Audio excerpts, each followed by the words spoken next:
বলেছিলাম যে ফেব্রুয়ারিতে ইলেকশন হবে কিনা, স্টিল কনফিউশন আছে ফেব্রুয়ারিতে ইলেকশন হবে কিনা। সরকার অনেক ইনসিস্ট করতেছে যে ফেব্রুয়ারিতে ইলেকশন করার জন্য সবাইকে, কিন্তু আমাদের যে জুলাই সনদটা রয়েছে এটার লিগ্যাল যে পার্সপেক্টিভ সেই জায়গা থেকে এখনো কোনো সলিউশন হয় নাই। এটা যত দ্রুত হবে, আমাদের দুইটা লড়াই রয়েছে এখানে। একটা হলো আমাদের সংস্কার প্রক্রিয়া সম্পূর্ণ করতে হবে এবং দ্রুত গতিতে আমাদের গণতান্ত্রিক উত্তরণে যেতে হবে। সংশয়ের জায়গাটা হলো বিএনপি এবং জামায়াত যে দলগুলো আছে অথবা এক্সিস্টিং পলিটিক্যাল পার্টি, তারা কিন্তু জুলাই সনদের যে লিগ্যাল অ্যাসপেক্টটা সেই জায়গাতে এক্সিকিউশন লেভেলে তারা আসতেছে না। ফলত তারাদের কারণে নির্বাচনটা ডিলে হচ্ছে। এটা কিন্তু অন্য কোনো কারণে নির্বাচনে, এই দুইটি দলের কারণে নির্বাচনটা ডিলে হচ্ছে, বিলম্বিত হচ্ছে।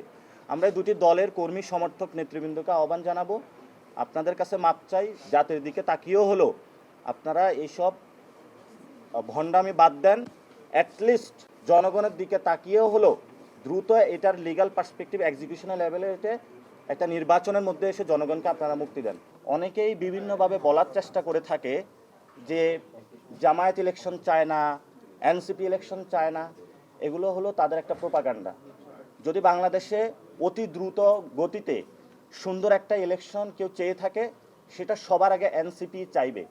কারণ আমরা ভোট দিতে পারি নাই। আমরা যত ভোট দ্রুত দিতে পারবো ততই আমরা বাংলাদেশের মানুষকে মুক্তির পথ দেখাতে পারবো। তো এই ভোট যে দেওয়া, এটা তো যারা দিয়েছে, যারা ভোট চুরি করেছে তাদের আবেগের চেয়ে বড় জায়গাটা, আবেগের জায়গাটা আমাদের। আমি জীবনে ভোট দিতে পারি নাই, ফলত এই জায়গাটা আমার যত ভোট দ্রুত দিতে পারবো এই জন্য আমি মাঠে নেমেছিলাম, রক্ত দিয়েছিলাম। এজন্য আপনাদের সামনে এবং আপনাদের মাধ্যমে পুরো দেশবাসীকে আমরা স্পষ্ট করতে চাচ্ছি যে এনসিপি ইলেকশন দ্রুত গতিতে চায়, গণতান্ত্রিক উত্তরণের পথ চায়। কিন্তু গণতান্ত্রিক উত্তরণের পথ যদি কিছু ভোট দেওয়ায় বোঝায়, এটা একটা মিসকনসেপশন। এখানে ইনস্টিটিউশনগুলো যদি ঠিক না করতে পারি, জুলাই সনদ যদি না হয় এবং বাংলাদেশের যে লেজিসলেটিভ অ্যাসেম্বলি সেটাতে যদি কোনো ক্রাইটেরিয়াগত পরিবর্তন না আসে, তাহলে তো সেই একই শেখ হাসিনার জায়গায় অন্য একজন বসতেছে। এই জন্য আমরা এই জায়গাটা কনফার্ম করার জন্য বলতেছি। এবং দলগুলো যদি বসে, এটা তো 10-15 দিনের কাজ, একসাথে সবাই বসবে, আলোচনা করবে, সাইন করবে এবং সেটার একটা অর্ডার হবে, যে অর্ডারের মধ্য দিয়ে ইলেকশনের আমরা যাব। এবং আমরা সেখানে এটাও বলেছিলাম এই ইলেকশনটা গণপরিষদ নির্বাচনের কোনো ক্রাইটেরিয়াতে নেওয়া যায় কি না। তাহলে ইলেকশন হলো, ইলেকশন হওয়ার পরে তারা একটা কমিটি গঠন করে দিল একটি নতুন সংবিধানের জন্য। আর যারা ওই লেজিসলেটিভ অ্যাসেম্বলিতে থাকলো তারা অ্যাক্টিভ মেম্বার হিসাবে হলো, পার্লামেন্ট দেশকে রান করে নিয়ে গেল। পরবর্তীতে যখন সংবিধানটা চলে আসলো, এই পার্লামেন্টে ওই সংবিধান অনুযায়ী 5 বছর তাদের কন্টিনিউ করলো। কিন্তু 106-এর মাধ্যমে যেহেতু আমরা এখন সংবিধানের মধ্যে নাই, ফলে তো আমাদেরকে আবার শেখ হাসিনা যে সংবিধানটা রয়েছে এটার মধ্যে ঢুকানোর চেষ্টা করানো হচ্ছে।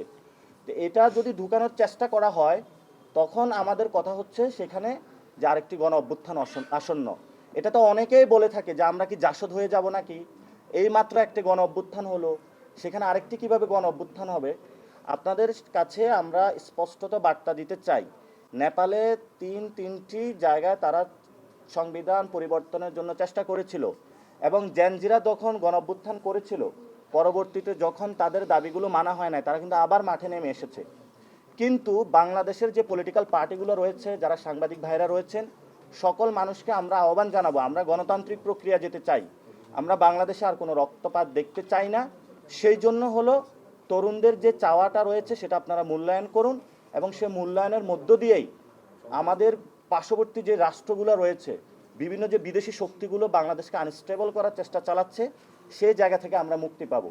এবং আমাদের আজকে ডায়াসপোরা নিয়ে যে আলাপটা রয়েছে এটা আপনার খুবই স্পেসিফিক এবং আমরা গুরুত্বপূর্ণ কিছু আজকে পয়েন্ট তুলেছি ওনাদের কাছে, এবং এটা হলে প্রবাসীদের জন্য অনেক বড় হেল্প হবে এবং আপনাদেরও যারা পাসপোর্ট রয়েছে, ই পাসপোর্ট আপনাদেরও অনেক হেল্প হবে। এটা একটু আপনার মনোযোগ দিয়ে শুনবেন এখন।